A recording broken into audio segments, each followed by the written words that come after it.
Well, we're back for another episode of My Messy Desk. This is my third take for a number of reasons. One being is I either have a pinched nerve or I'm having another attack of MS. My left hand is very weak today and dexterity is not good, so I'm dealing with that, so bear with me. And I'm also tackling with a lot of sleepless nights, so if I make a few hiccups, just bear with me. It's a challenge today. So let's get this lid off.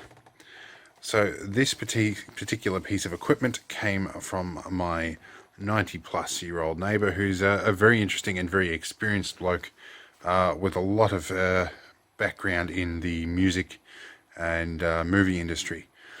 So now this record player has been donated to me because of this. And if you're in America, that's not going to mean much to you. If you're in Australia, it means a lot, because this particular record uses a shaded pole motor, which means its rotation speed is very much dependent on the frequency of the AC power coming in. Crucially, Australia uses 50 Hz, whereas America uses 60. And on top of that, we're using nearly twice the voltage at around about 240 volts. Now, I could swap the transformer over in this, and that would be a great idea. But there is a bigger problem, which we'll uncover in a minute. Now, this is a nice little calibration disc, which I lifted earlier because I couldn't get my fingers under it. Very, very nice. And yes, you see here it is designed for 60 Hertz. So that disc is pretty much useless to us right here. Now, there's normally a circlip in here. I've already removed that. And this pin here, we can swap these out for doing some of the multi-disc systems. So let's get this this top out, and we'll have a bit of a discussion about what this is. This is going to be more of a teardown video than a fix it up and make it work video, but we'll go over some of the reasons as to why in a moment. Now, one of the reasons why I accepted this donation to start with was the weight of the machine.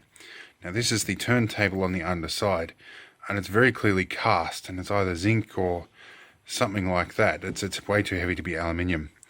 And we see here we've got a nice drive surface on the inside here, and it is very weighty, and part of that will help with the smoothness of the playback. Now, there is a cogged tooth here. I'm not really sure what that's for, but this is actually a beltless design, and we'll just move over here to the actual unit itself. So we can see here that we have our drive wheel here.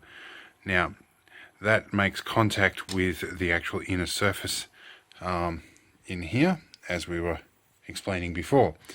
The speed adjustment, or pitch control over here, is done by raising and lowering this taper here. And that taper is on top of the drive motor. So that is basically adjusting, okay, in this case, I tell a lie, it's adjusting the height of this wheel. In either case, it causes that wheel to run at a different point on that spindle, adjusting the speed. Now, my initial thoughts were that I could re-engineer this little spindle here and get it to run at a different speed to compensate for the frequency difference. The problem with that is this spindle here, and while my left hand is too weak to even demonstrate this, but I'm putting an awful lot of amount of force onto this, and it's not turning. So that motor is either seized or in need of some serious rework, or the bearing might be gone. So finding another shaded pole motor of a compatible size to fit in there probably isn't going to work. Now, some of you will argue I could put a stepper motor in there and whatnot, but yes, it's effort, and I don't actually own any vinyl anymore, and the people that I do have already got quite quality record players. On top of that, I have a loan of something as well. I'll show you. Now, this piece of equipment I think might have been a gift to my senior engineer at some point.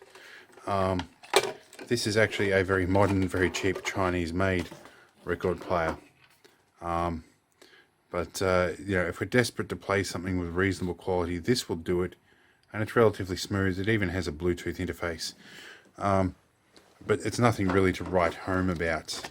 So yes, if I was really desperate to play vinyl, I would do this. I did buy a couple of albums that came with translucent LPs as well. So, but for something like that and virgin vinyl, you wouldn't play it on one of these. It would risk damaging it. But these are options if you're desperate, and they're of acceptable quality. However, there is some concern of the type of needle here might cause damage to the records. The only time I would play something on this is to have it connected directly to probably my main workhorse in the background here, and actually back up the contents to a high quality MP3. That would be the only time I'd do that. And that way the vinyl is only being played once on a machine like this. But anyway, enough about the cheap Chinese piece of gear. Now, I know the camera angle's a bit funny here, but I really needed my right hand today to do this. This is one of the other problems we have. If I release the tone arm here, which I have adjusted to balance, it was way out of whack before, but our lifting arm doesn't really work all that well. It sort of does. Actually, it works now. There is a spring that has disconnected underneath there, but I think when my senior engineer was looking at it, he may have reconnected that spring for me. I'll find out. But previously when I'd attempted to do this, it wasn't dropping the needle on. But I think I've corrected that by adjusting the balance. So we'll go back here and reconnect that. But there is, you notice that there is this, there's an arm here. Let's have a look. You'll notice here that when we move the tone arm across, this little section here moves out, and I think that adjusts the speed that it plays at. There's also a micro switch at the end of that. And if we can move further down, right over all the way down to this wheel here, which is probably a little bit big on your screen right now, we can see that as we move it in, it puts tension on there and then pops out to disengage the drive once the arm is parked. Interesting bit of mechanism, which is why I find it so fascinating about these machines. So let's get this flipped over and have a look at some of the mechanics underneath. Okay, we see underneath here, so the first bit I'm going to just point out is this spring here that's connected to the tone arm, or the tone arm lift mechanism. That's what actually was disconnected before. There is another spring loose over here. I think that's the tone arm return spring. I have to actually double check that. We'll have a look over a few other things here. We see the shaded pole motor here. That's the bugbear of this problem, and the rust ingress on the core here has probably got a lot to do with it. There is this mystery box, which is where the power comes in. I think that might be just simply a switch box. It feels like it's resin filled. I don't know. In either case, there's no transformer per se in here to really do anything with it. And there actually isn't any amplification. It's literally just feeding phono out through these two RCA plugs here, which I will probably remove for convenience.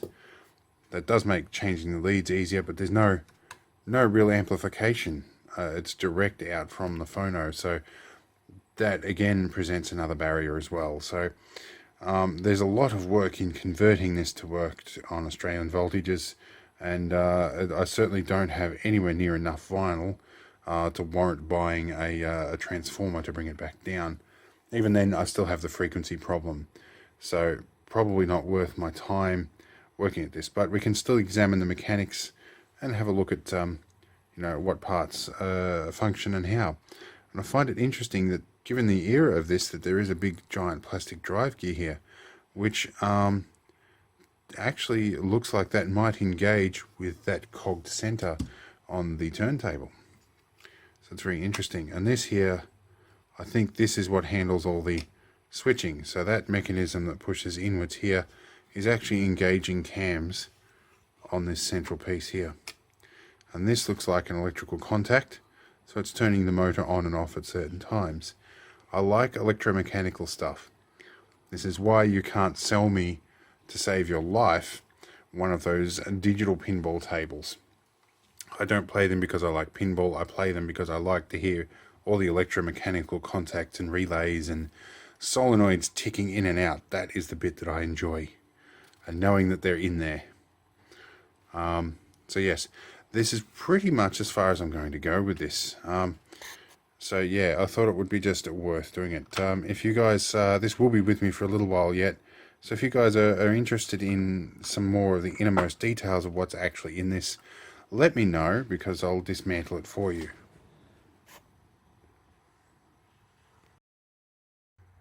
So that pretty much wraps it up.